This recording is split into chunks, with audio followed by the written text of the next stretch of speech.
우리의 최종 목표가 수능이라면 굳이 검정고시에서 수능 준비해주는 학원 말고 애초에 대입 준비를 하는 학원으로 가는 게 시간과 비용을 절약할 수 있는 방법 아닐까요?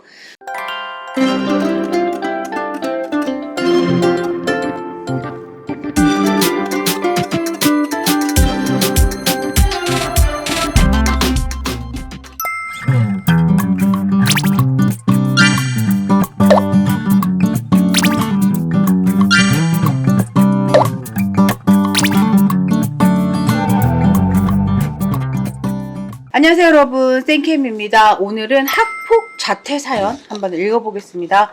안녕하세요 쌤캠이님, 저는 얼마 전 학폭으로 자퇴를 한 아이를 둔 엄마입니다.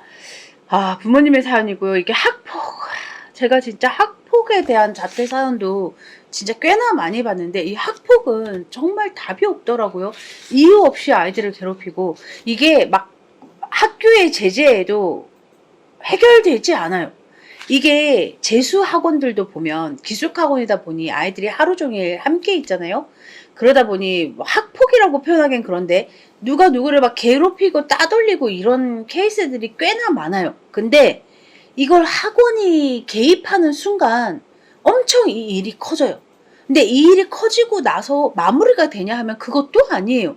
그래서 사실은 아이들끼리 해결한 게 가장 좋은데 이미 학폭위가 열리고 아이들끼리 해결할 수 없었기 때문에 이렇게 됐겠죠. 너무 안타깝습니다. 이게 누가 누구를 괴롭히고 이런 아이들은 대체 부모가 뭘 가르치는지를 모르겠어요. 진짜 너무 화가 납니다. 읽어보겠습니다. 계속되는 따돌림과 협박에 아이는 시달리다 학폭위도 열고 여러가지 처분을 받았으나 그 아이들은 변하는 게 없더군요. 변하지 않아요 여러분. 진짜 이거는 진짜 어떻게 해결해야 될지 모르겠는데 너무 안타깝습니다.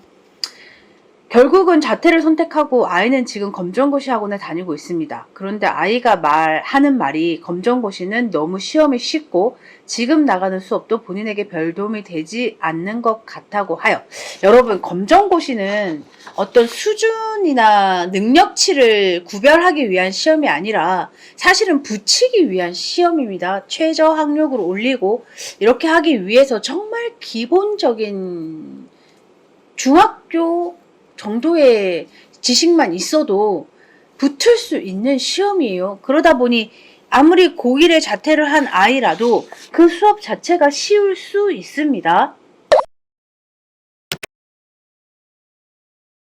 계속 읽어보겠습니다. 하여 대입학원을 알아보니 기초 수업은 지금 할 수 없고, 지금 여러분 9월입니다. 기초 수업 당연히 할 수 없죠. 현재 진행 수업을 들으려면 들어와도 된다고 합니다. 예전에도 제가 언급했지만 현재 진행되는 수업은 우리 아이에게 아무 의미가 없습니다. 저희 아이는 고1로 자퇴를 했으며 딱히 선행도 하지 않은 아이입니다. 아무것도 없단 소리죠. 수상화, 수험수도 아무것도 없는 아이가 지금 9월에 진행되는 수업을 들어봤자 외계어예요, 외계어. 저게 무슨 말인가 이해가 전혀 되지 않겠죠.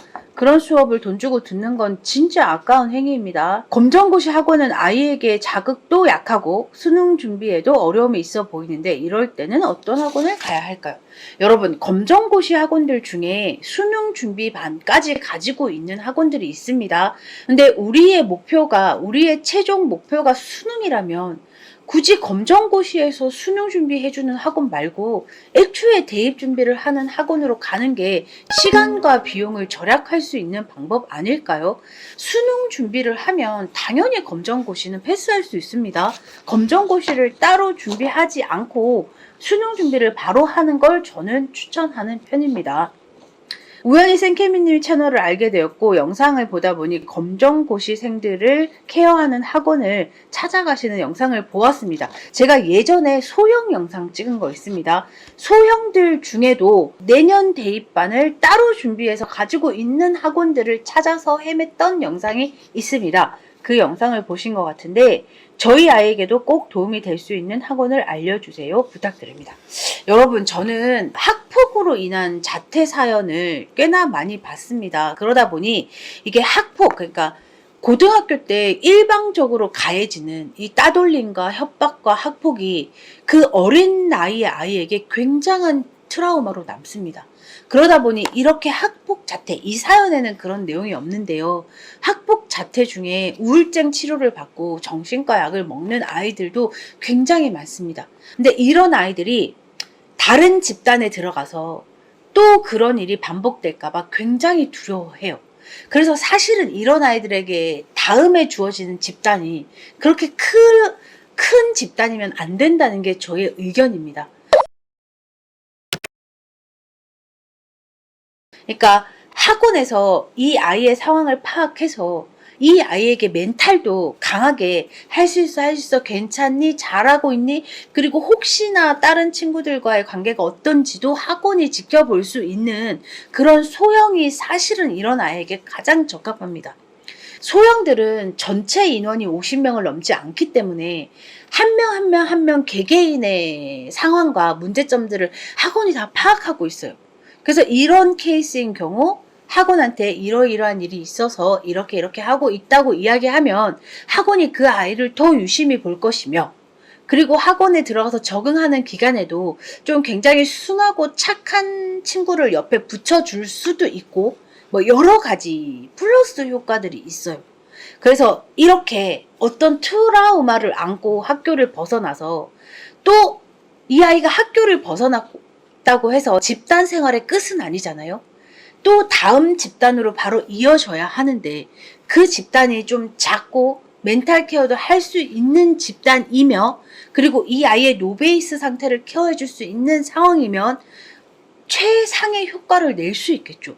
그래서 이렇게 뭔가 좀 안 좋은 상황에서 무리를 떠난 아이들은 다음 무리가 크지 않았으면 좋겠어요. 그래서 사실은 이런 케이스는 중대형 피하고 소형의 좀 디테일을 살린, 그러니까 자퇴나 예비역이나 뭐 이렇게 노베이스들을 위한 시스템을 따로 갖춘 학원들을 가는 게 이 아이에게 가장 적합하고, 제가 이런 아이들을 위한 학원들도 투어를 열심히 하고 있기 때문에 리스트를 가지고 있습니다.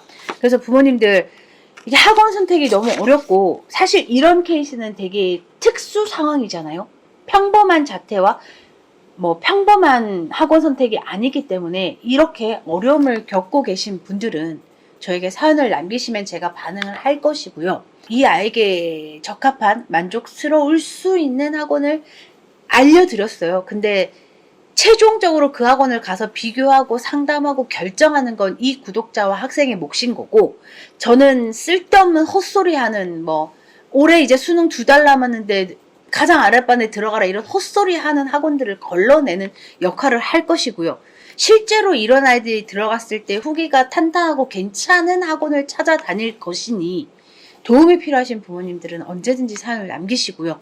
이 구독자 분에게도 좋은 학원을 선택해서 좋은 결과를 낼 수 있도록 응원하겠습니다.